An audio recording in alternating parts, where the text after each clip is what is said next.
In this particular session, we'll be talking about consumer buying process. It's a very, very important topic because we need, as a marketer, we need to understand exactly how consumer buy things in marketplace. So let us begin. Let's understand the biggest challenge and certain key questions which is always there in the mind of the marketer. कोई भी marketer है, चाहे वो छोटा दुकानदार है, चाहे कोई बड़ी एमएनसी कंपनी है, कुछ ऐसे सवाल हैं, कुछ ऐसे क्वेश्चंस हैं, कुछ ऐसे चैलेंजेस हैं जो हमेशा उनके दिमाग में रहते हैं. पहले उसके बारे में बात करते हैं. The major challenge for the marketer is to decode consumers, because consumer buying behaviour is very complex, very very complex. कई बार तो ऐसा मुझे लगता है मार्केट प्लेस में मैं जब जाता हूँ, मैं ऐसा देखता हूँ, मुझे ऐसा लगता है कि कंज्यूमर को खुद भी नहीं पता है कि उसको क्या लेना है. वो बहुत ही कंफ्यूज नजर आता है. अगर आप ये सोचो कि अगर कस्टमर को ही नहीं पता कि उसको क्या लेना है, तो मार्केटर को कैसे पता चलेगा कि उसको क्या लेना है? तो it is very difficult as a marketer. Although मैं ऐसा हमेशा नहीं कहता कि ऐसा हमेशा होता है. मोस्ट ऑफ द सिचुएशंस में कस्टमर को पता भी होता है कि उसको क्या लेना है, लेकिन because of the options in the market place they seems to be confused. So how consumer actually buy products? That's the first question that always is there in the mind of the consumer कि exactly customer किसी चीज को कैसे खरीदता है. Do consumer just go to a marketplace and buy a product? क्या consumer बस उठता है और मार्केट प्लेस जाता है और प्रोडक्ट को खरीद कर ले आता है? क्या इस प्रोसेस को वो फॉलो करता है? या how consumer evaluate options in the market? जैसा कि मैंने अभी आपको जस्ट बताया कि मार्केट प्लेस में इतने ज्यादा ऑप्शंस हो चुके हैं हर प्रोडक्ट कैटेगरी में कि ये बहुत डिफिकल्ट है समझ पाना कि एग्जैक्टली कंज्यूमर देख क्या रहा है या कंज्यूमर कैसे इवेलुएट कर रहा है उन ऑप्शंस को. तो वो भी एक क्वेश्चन बहुत इंपॉर्टेंट है. And then how the whole process goes on, ये जो पूरा प्रोसेस है कंज्यूमर के माइंड में कि कंज्यूमर कैसे प्रोडक्ट को ग्रैब करता है, कैसे प्रोडक्ट को खरीदता है, इस पूरे लेक्चर में हम इसी के बारे में बात करेंगे. So let's talk about the process. एक प्रोसेस जो बहुत स्टैंडर्ड सा प्रोसेस है, हम पहले उसके बारे में बात करते हैं. And the standard process is, in the stage 1 we have problem recognition, then we search for information, then in the stage 3 we try to evaluate the various alternatives we have, and then in the stage 4 we finally purchase the product, and then in the final stage we have post purchase behavior. Let us take up each stage in detail. Let's begin with the first step, and that's called problem recognition. The process kickstarts when the consumer realizes that the need for the product or service either internally or externally. Process कहां से start होता है? जब consumer इस चीज को realise कर लेता है कि उसको प्रोडक्ट की जरूरत है. ही नीड दैट प्रोडक्ट, मतलब नीड रियलाइजेशन होती है उसे कि मुझे इस प्रोडक्ट की रिक्वायरमेंट है. अब ये नीड रियलाइजेशन कैसे हो सकती है? आइदर इंटरनली और आइदर एक्सटर्नली. अब इंटरनली एक्सटर्नली यहां पर क्या है, पहले उसके बारे में बात करते हैं. इंटरनली मीन्स व्हेन आप पर्सनली फील करते हो, आपको अंदर से पता चल जाता है फ्रॉम योर ओन अंडरस्टैंडिंग कि आपको इस प्रोडक्ट की जरूरत है. On the other side externally आपको कब पता चलता है कि फॉर एग्जाम्पल आपके किसी फ्रेंड ने कोई प्रोडक्ट खरीद लिया है, and now when you look at that product आपको लगता है कि मुझे भी तो इस प्रोडक्ट की रिक्वायरमेंट थी. दैट मीन्स उस समय वो नीड रियलाइजेशन होती है, वो प्रॉब्लम एराइज होनी शुरू हो जाती है. तो इंटरनली और एक्सटर्नली दोनों पॉसिबल हो सकते हैं for kicking start a particular buying process. Marketer need to make customer realise about the need और create the circumstances that would trigger the need. अब मार्केटर का क्या रोल है? मार्केटर का पहला रोल है कि वो कस्टमर को रियलाइज कराए कि उसकी नीड क्या है. अब जैसे मैं आपको एग्जांपल देता हूं कि मार्केटर ये कैसे करता है. फॉर एग्जांपल मुझे इंश्योरेंस बेचना है, मैं इंश्योरेंस की कंपनी हूं, तो मैं कस्टमर को कैसे रियलाइज करूंगा कि आपको भी इस प्रोडक्ट की रिक्वायरमेंट है. फॉर एग्जाम्पल मैं अपनी एडवर्टीजमेंट्स में उन्हें एक्सीडेंट दिखाऊंगा, मैं अपनी एडवर्टीजमेंट में उन्हें ये बताऊंगा कि अगर आप इंश्योरेंस नहीं लेंगे तो आपको ये प्रॉब्लम्स हो सकती हैं, ये नुकसान हो सकता है. कई बार हम आपको नहीं बोलते, हम कहते हैं मिस्टर शर्मा जी ने नहीं लिया था तो उनके साथ ऐसा हुआ, तो क्या आप भी चाहते हैं कि आपके साथ ऐसा हो? तो अगर ऐसी बातें होती हैं तो कहीं ना कहीं आपके माइंड में ये बात ट्रिगर करती है कि हाँ यार बात तो सच है, कि क्या मुझे ये लेना चाहिए या नहीं लेना चाहिए. तो ये बहुत इंपॉर्टेंट पार्ट है जिसको मार्केटर ट्रिगर करता है, मार्केटर मेक यू रियलाइज. इसके अलावा जो सेकंड सिचुएशन है, मार्केटर सर्कमस्टांस क्रिएट कर देता है. सर्कमस्टांस कैसे क्रिएट कर सकता है marketer? By offering you a right product at a right place. कई बार क्या होता है, अगर आपको क्या लगता है हेल्थ इंश्योरेंस क्या मॉल में बिकता है? नहीं, हेल्थ इंश्योरेंस कहाँ बिकता है? हेल्थ इंश्योरेंस बिकता है हॉस्पिटल्स में। अगर आप हॉस्पिटल्स में जाएंगे, जैसे ही आपका एक्सीडेंट होता है, सबसे पहले हॉस्पिटल वाले पूछते हैं आपका हेल्थ इंश्योरेंस है, और वहीं पर मार्केटर का भी कोई पर्सन बैठा होता है। आप कहते हो नहीं है, तो वो इमीडिएटली कहता है अगर आप क्या कराने में सर इंटरेस्टेड है, तो आप कहते हैं हाँ सर कराने में इंटरेस्टेड हूं। इमीडिएटली मार्केटर वहां खड़ा है, तो सर्कमस्टांसेस के अकॉर्डिंगली आप प्रोडक्ट को बेचने की कोशिश करते हो, आप क्रिएट कर देते हो, या कह लो, इसको मैं क्रिएशन भी नहीं कह सकता, मैं इसको ये कहूंगा कि it is just a situation which triggers that particular process. Sometimes consumer even don't know what exactly is their need. Problem तभी आती है, जैसे मैंने आपको जस्ट बताया था कि कई बार ऐसा होता है कस्टमर को खुद ही नहीं पता है कि एग्जैक्टली उसको क्या चाहिए, उसको क्या प्रोडक्ट चाहिए, क्या सर्विस चाहिए। सो इन दैट सिचुएशन जो मार्केटर का रोल है वो और ज्यादा बढ़ जाता है, क्योंकि उसको इंफॉर्मेशन देनी पड़ती है। जितना ज्यादा वो इंफॉर्मेशन देगा उतना ज्यादा उसके प्रोडक्ट के बिकने के चांसेस बढ़ जाते हैं। For example look at credit card. अब अगर मैं कहूं कि everybody doesn't need a credit card, सभी को क्रेडिट कार्ड की रिक्वायरमेंट नहीं होती, लेकिन मार्केटर क्या करता है, आपको क्रेडिट कार्ड के बेनिफिट्स बताता है।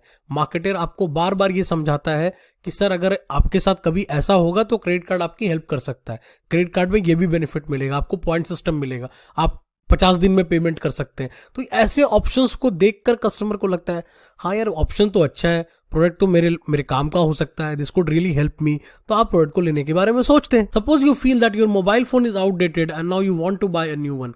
अब यहां पर मैं एक हाइपोथेटिकल एग्जांपल ले रहा हूं कि सपोज कि आपका मोबाइल फोन आपको इंटरनली रियलाइज होता है, अब मुझे नहीं पता ये इंटरनली होता है या नहीं होता, बट मोबाइल फोन या किसी भी टेक गैजेट के साथ मैं अक्सर देखता हूं कि लोगों को बहुत जल्दी बोरियत हो जाती है and they get monotonous by saying this, अब प्रोडक्ट मोबाइल काफी पुराना हो गया, मुझे ना मोबाइल नया लेना है। कहीं ना कहीं मोबाइल की जो लाइफ साइकिल है ना बहुत छोटी हो गई है। पहले लोग 2 साल 3 साल तक मोबाइल फोन को यूज करते थे, अब 3 महीने 4 महीने में ही मोबाइल फोन पुराना लगने लग जाता है। The reason here is the companies are launching like hundreds of mobile phones every month. तो अगर इतनी तेजी से कोई चीज इवॉल्व होगी तो ऑब्वियसली आप 2 महीने पहले भी कोई फोन लेंगे तो 2 महीने बाद पुराना हो जाएगा। इस सिचुएशन को ध्यान में रखते हुए इस लेक्चर के साथ आगे बढ़ते हैं कि हमें एक मोबाइल फोन खरीदना है, तो लेट्स प्रोसीड। तो सेकंड थिंग, अब अगर आपने रियलाइज कर लिया कि आपको मोबाइल फोन लेना है और आपका मोबाइल फोन पुराना हो चुका है, तो आपका सेकंड स्टेप स्टार्ट होगा, that will be all about information search. तो how you will start searching for your information now. आपको जो इंफॉर्मेशन चाहिए आप उस इंफॉर्मेशन को कैसे ढूंढेंगे? You will start search from gathering information from family, friends and peer group. सबसे पहली इंफॉर्मेशन आपको कहां से आती है? आप अपने बारे में सोचिएगा। आपके फ्रेंड्स से आती है, आपकी फैमिली से आती है, आपके कलीग्स से आती है, आपके आसपास के सराउंडिंग में जो लोग रहते हैं उससे आती है। ये वो लोग हैं जो बिल्कुल आपके कोर ग्रुप का पार्ट है, उनसे सबसे पहले आपको इंफॉर्मेशन मिलती है किसी भी चीज से रिलेटेड। मोबाइल फोन के केस में भी ऐसा ही होगा। मोस्टली आप किसी ना किसी अपने फ्रेंड्स को रेफर करोगे जिसके पास वो फोन ऑलरेडी है, और उससे जानने की कोशिश करोगे कि उस पर्टिकुलर फोन का फीडबैक कैसा है जो फोन आप लेना चाहते हैं। Apart from this what other source you can look at. अब इसके अलावा आप और क्या सोर्सेज देख सकते हैं उसके बारे में बात करते हैं। तो obviously you can watch various YouTube videos. आज के डेट में यूट्यूब बहुत इन्फ्लुएंशियल हो चुका है, बहुत सारे लोग अपनी रिव्यूज को वहां डालते हैं, और इंफॉर्मेशन का एक बहुत बड़ा सोर्स है, वो एक डाइजेस्ट सोर्स है। तो आपको एक ही मोबाइल फोन, जो भी मोबाइल फोन आप लेना चाहते हैं, उसके ऊपर हंड्रेड्स ऑफ वीडियोस आपको मिल जाएंगी। आप सभी वीडियोस को देख सकते हैं, चाहे वो अनबॉक्सिंग वीडियोस हैं, चाहे वो रिव्यूज वीडियोस हैं, और लोगों का माई टेक है या कंपनीज की वीडियोस हैं, सभी वहां अवेलेबल है। तो you can get into that information.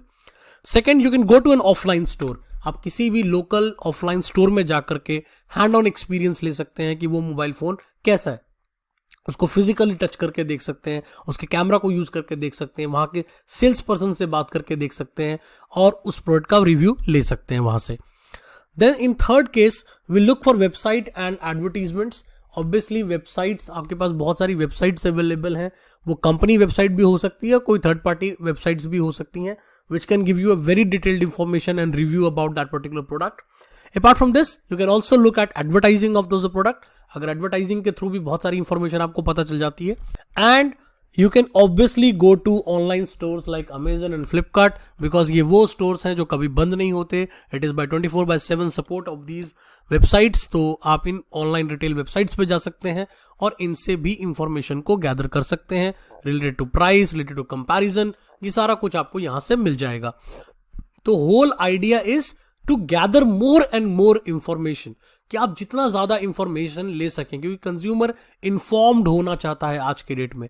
They want to get informed. उनको लगता है हमें जितना ज़्यादा इंफॉर्मेशन मिलेगा उतना बेटर डिसीजन लेने में आसानी होगी. अब इसके बाद जो इंफॉर्मेशन हम कलेक्ट करते हैं उसको हम प्रोसेस कैसे करते हैं, उस प्रोसेसिंग के ऊपर बात करते हैं. So after searching all the platform, we gather a lot of information and prepare a successive set.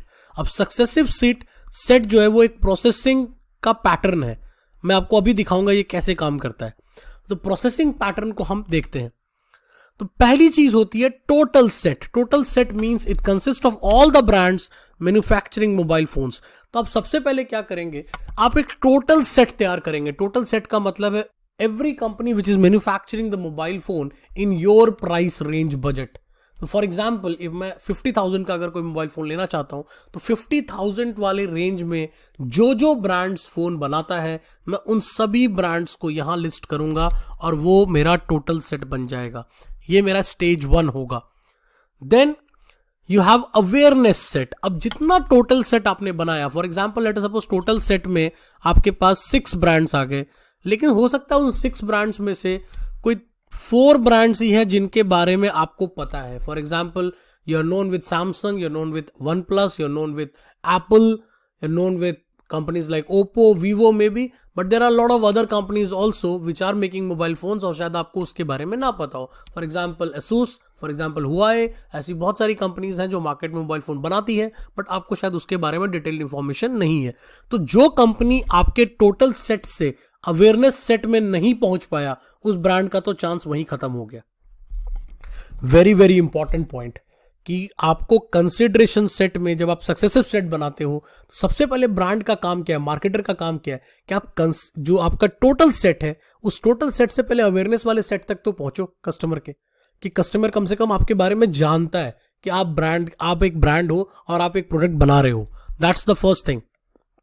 Then consideration set बनाना है. Consideration set means the brand you will consider for purchasing. For example अब यहां 4 brands रह गए थे but इस 4 brands में से मैं 3 ब्रांड को ही कंसिडर करना चाहूंगा for buying the product.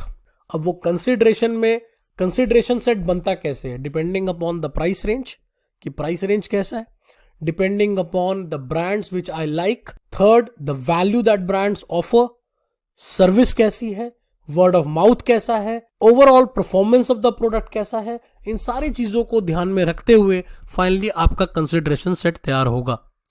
And then you will have the choice set. तो फाइनली आपका चॉइस सेट बनेगा कोई 2 ब्रांड का जिसमें कि आप फाइनली ये डिसीजन लोगे कि कौन सा ब्रांड मेरे लिए परफेक्ट होगा. Now that's really really important. तो आपका सक्सेसिव सेट कहां से शुरू हुआ था? It started with total set, from total set to awareness set, from awareness set to consideration set and from consideration set to choice set. क्योंकि finally जो choice होनी है वो इस पर्टिकुलर चॉइस सेट से ही होनी है, यहीं से फाइनल परचेज निकल कर आएगा. और ये पूरी जर्नी ब्रांड्स को तय करनी है in the mind of consumer. Let's move to the third stage and that is called evaluation of alternatives. अब आपके पास सारा इंफॉर्मेशन है, आपने सारे सक्सेसिव सेट्स बना लिए हैं, तो फाइनली आप इवैल्यूएट कैसे करेंगे, इवैल्यूएशन होगा कैसे? Let's talk about that. तो इवैल्यूएशन के लिए लेट्स डू सम कैलकुलेशन, और इसके बाद मैं आपसे कुछ सवाल भी पूछूंगा बट पहले कुछ कैलकुलेशन के थ्रू आपको समझाता हूं कि इवैल्यूएशन होगा कैसे. तो late us suppose I am interested in these 3 brands. ये मेरा फाइनल चॉइस सेट तक पहुंचे हैं.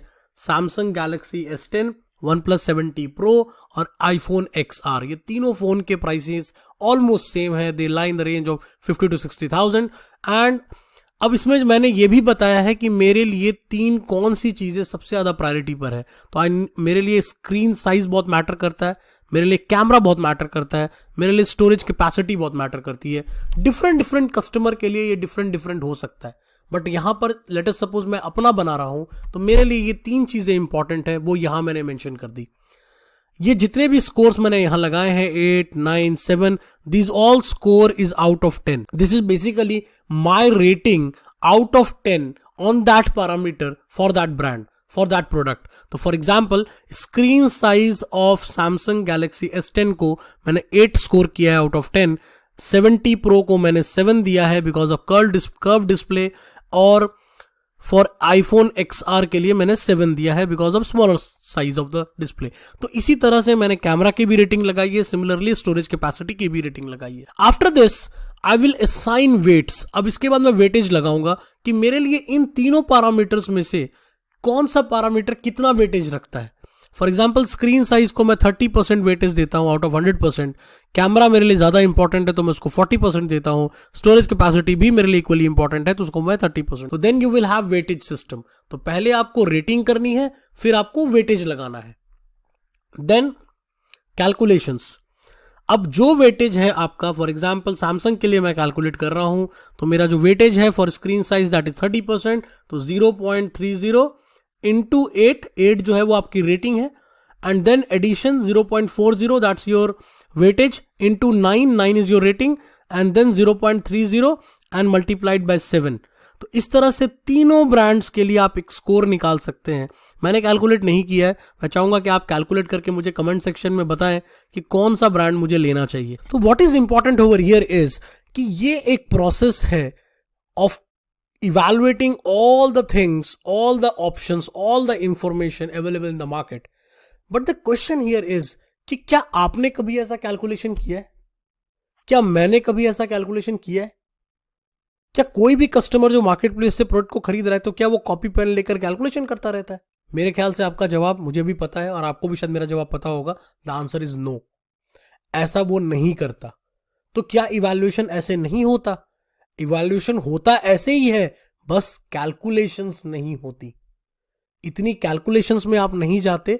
कैलकुलेशंस में हम जाते हैं कुछ कुछ प्रोडक्ट्स के लिए, जैसे जब हम घर लेते हैं, बहुत महंगा प्रोडक्ट है, आप कार लेते हैं, बहुत महंगा प्रोडक्ट है, तो कोई भी ऐसा प्रोडक्ट जो बहुत ज्यादा प्राइस्ड प्रोडक्ट है या आपके लिए बहुत इन्वॉल्वमेंट मैटर करता है उस प्रोडक्ट में, तो उस सिचुएशन में शायद आप इतने इवैल्यूएशन में जाते हैं। अदरवाइज कोई भी कस्टमर इतने इवैल्यूएशन में नहीं जाता। At least it doesn't use the mathematics. What he do, he just evaluate all the things in his mind. वो अपने माइंड में ही सारा कुछ प्रोसेस कर लेता है कि अच्छा इसका स्क्रीन साइज बड़ा है तो इसके मेरे लिए ये इंपॉर्टेंट है। तो वो जो इतना मैथमेटिकली उसको शायद कैलकुलेट ना कर रहा हो, बट अल्टीमेटली द प्रोसेस रहेगा यही। प्रोसेस सेम है, चाहे माइंड में ही हम कर रहे हैं इस चीज को, हम लिख नहीं रहे कहीं पर, बट ये चीज हो रही है दिमाग में। आप भी जब कोई चीज खरीदते होंगे मोस्ट प्रोबेबली ये इवैल्यूएशन करते होंगे। And then after this, all this evaluation, you get into the final purchase. और final purchase में क्या होता है? Finally you purchase that product. आप प्रोडक्ट खरीद लेते हैं।